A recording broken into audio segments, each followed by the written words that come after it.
there's an era of animation that is far and away the most underrated across all the major studios, I think it has to be the brief moment in time where Dreamworks decided that instead of fully committing to the realm of 3D animation, a medium they'd go on to have a lot of success with in the 2000s, I mean, Shrek, Kung Fu Panda, Madagascar, they really did make a lot of top-tier classics that would go on to carry the studio for the next decade or more. But instead they tried to inexplicably compete with a Disney that was at that point at the height of its power. The Renaissance was still holding strong and everybody wanted a slice of that pie. And so instead of devoting themselves fully to 3D like they would later on, instead they carved out their own traditional animation era. And we know of Pixar's golden age, we know of Disney's golden age, we know of Disney Renaissance, the revival, Disney Dark Age. But this one is one that seems to largely get ignored. The traditionally animated Dreamworks era, and it does have overlap with their golden era too in the 2000s. Shrek would go on to release in 2001, and Sinbad, the final traditionally animated Dreamworks film, would release in 2003. But there's no question that for the first 5 years of the company's history, traditional animation was the aim of the game. 5 of their first 8 movies were animated with that technique, and whilst some, like Sinbad, would not be great overall, with that one in particular ensuring that Dreamworks would forever move to 3D,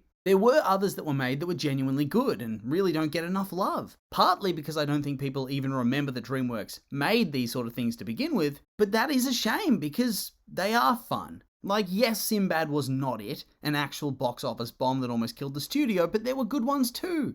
Nobody ever talks about Spirit, because I feel like once again people do not know this exists, or either that or they don't know it's a Dreamworks film to begin with. But it's really fun! It's nothing hugely spectacular, but it's good nonetheless. And I really don't know anybody that's ever seen Joseph, King of Dreams. And on top of that, it is direct to video, which is, well, rare. How often do you see the main studio making something direct to video? Not often. Usually they leave that sort of thing for like a secondary studio or something. But yeah, they made that. Apparently it's decent, but like I said, I've never seen it. Road to El Dorado exists, and that's a hidden gem that was well and truly ahead of its time. Like, I've made a video about that in the past and all, but long story short is that for the life of me, I don't understand how anybody can watch that movie and not enjoy it. It's just, can't believe there's people that dislike that film. Get lost, freak!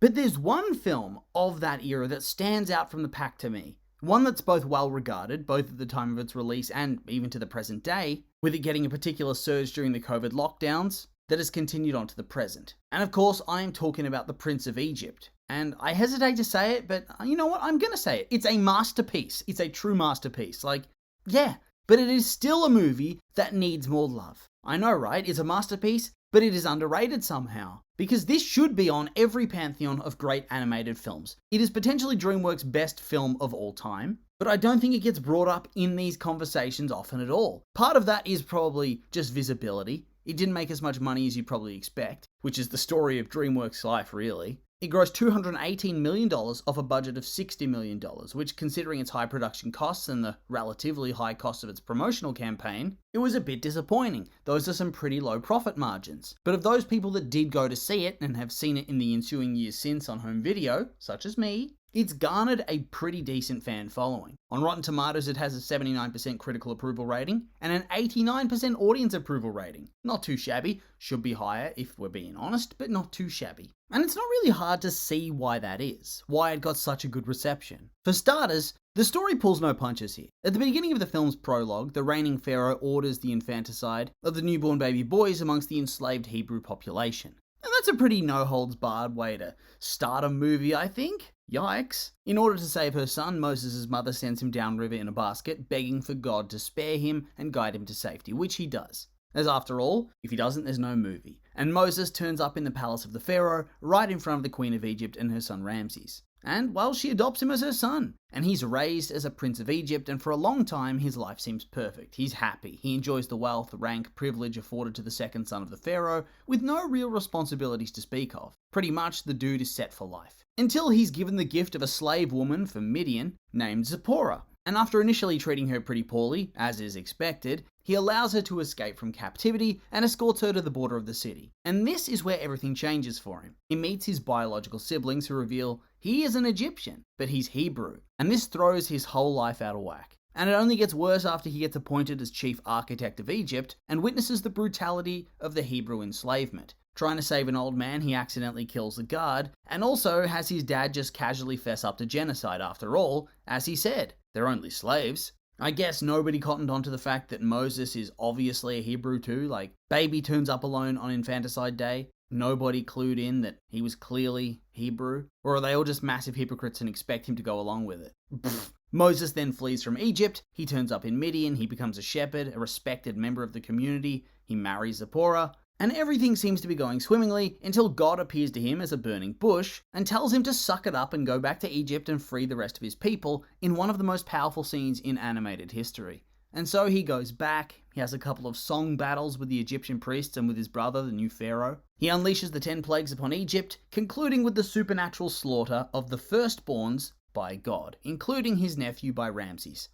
Woof, bleak. And so the Hebrews are allowed to leave. There's yet another epic scene where he parts the Red Sea. They walk through it. Ramses pursues them to try to trap and kill them. He fails. The Egyptian army drowns and leaves only Ramses alive, calling out to his brother from across the Red Sea, whilst Moses goes off to get the commandments and wander the desert forever. Shit. Bloody bleak ending, huh? And I guess that's really the point here. The story itself, I feel like maybe it's a little bit sanitized compared to the full biblical account, but it's still way darker than pretty much any other Western kids animation I've ever seen in my life. It doesn't pull those punches. Genocide, slavery, mass murder, mass death, child death, allusions to rape and forced concubinage. There's murder, a guard's killed right there on screen, falls to his death and kaput. You literally see the corpse of Moses' nephew.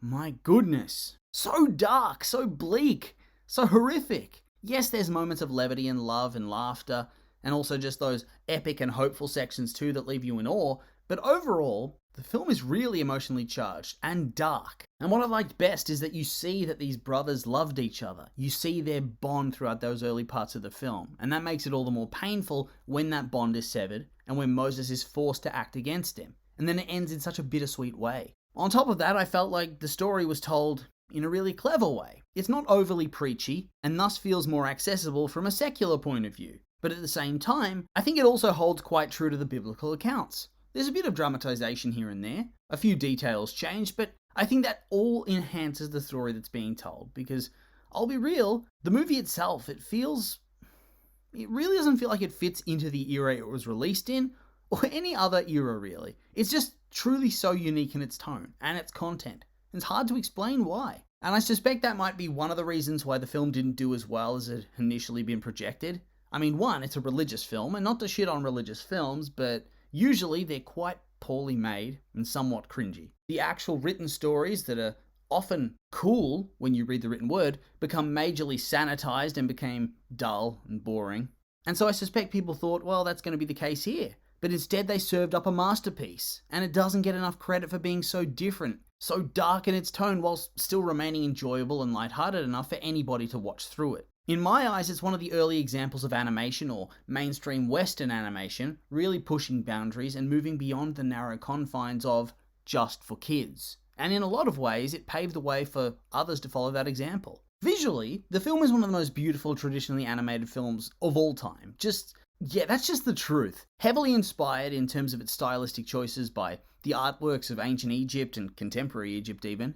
It very much looks like some of those ancient murals that have come to life. Using primarily traditional animation and then enhancing some things with computer animation, such as the parting of the Red Sea or the onset of the 10 plagues, the film crafts a highly detailed and beautiful style all of its own. It blends realism together with an almost supernatural quality, and is so absurdly well animated that even now it holds up so well. Shit like this, traditional animation that's infused with CG, it makes me so nostalgic, but it also makes me miss traditional animation so much. Like, yeah, it still exists, but rarely at levels like this. And I think that's a massive shame. And it does make me wonder how things would have evolved, what new techniques would have been pioneered, and how things would look today if the new frontier had simply been traditionally animated styles enhanced with computer animation, with the full computer stuff staying the realm of Pixar. Like, what would that timeline be like if the big studios had kept pumping all their resources in that direction instead?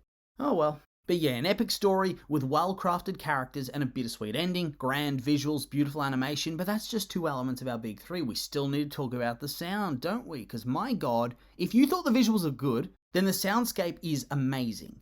For starters, it had a top-tier cast. Val Kilmer, Ray Fiennes, Michelle Pfeiffer, Sandra Bullock, Jeff Goldblum. Patrick Stewart, Helen Mirren, Danny Glover, Steve Martin, Martin Short. Like, my god, how was the budget so low? This is an all-timer cast for an animated film, and nobody sucks, which is very nice. Nobody phones it in, which is something that very much happened in the 90s with big names and beyond when you bring them in to do the payday. But this film, it just felt different. Really excellent performances. And also Val Kilmer as the voice of God as well, like, awesome. In terms of the songs, top tier, like Deliver Us. Deliver Us has got to be up there with The Circle of Life as the best intro song to an animated film in history.